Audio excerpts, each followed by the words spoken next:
my family traditions are not very similar to many other families' traditions, just because we experienced living in Canada and also living in Indonesia, so just the fact that we lived overseas and we experienced completely different things culturally than most other people in the world, we definitely do have different traditions. Our family traditions are different because we don't have very many traditions. The difference between the traditions in our family and other families, I think, is that many other families tend to be like more strict about grades or like curfew, but my family's kind of like loose on that. I think it's just because they trust us more. I mean, it's not like the other families don't trust their kids, but like they know we're safe and stuff. And also my family's kind of open about talking through the traditions or cultures, and we're free to say like what we don't like about it or what needs to take place for it to improve. Some of my friends, they don't celebrate Christmas because they are Muslims.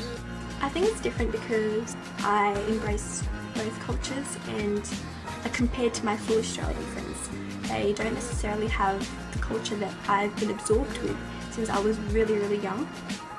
So I guess they won't be used to the food, the social life, even, and just simple things such as even traditional clothing that they wouldn't be used to here, because an Australian culture is pretty much just the Australian Day and there's, you know, barbecues and all that, but it's not as diverse and as rich and as just colourful as it is in Indonesia.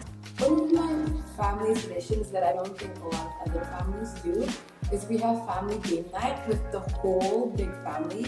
Yeah, this is like part of the African culture. So we have it like once in 4 or 5 months, like 3 times a year. And in that game night, we just bond and we have a lot of fun. We sing, we do karaoke, and we play charades. We just do so many fun things. And I guess that not many families do that, so that's what I think we do differently.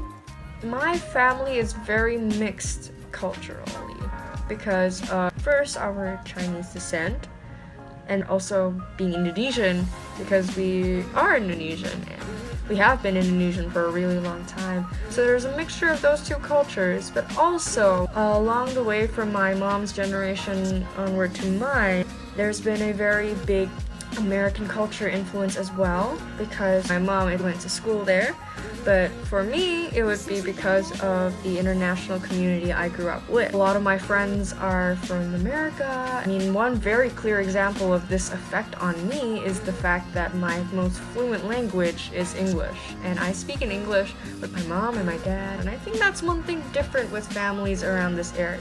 Because in the elementary school that I grew up with, a lot of the kids would speak Indonesian with their parents. And I didn't find that odd, but I felt different because I spoke English to them. Because you're coming from 3 different cultures in one, sometimes it kind of makes you feel lost and you don't really know where you belong. But if you think of it in a positive way, the differences often make us unique, and once we find a family that shares those differences, we bond with them. So my family traditions are pretty similar to those Jindot families, or whatever you say, in Jakarta. I wouldn't say that my family traditions are very different, because I think Asian families would pretty much have the same sort of traditions, but maybe nowadays birthdays and all those days, Christmases or any other holidays, it's not that important anymore, maybe to the modern people. Oh, there's one thing, like in my family, we don't just get a cell phone when we want to, we get a cell phone when we deserve to get one. Everything that we want to get, we have to earn it. Those are their answers. What about yours? See them in the comment section down below.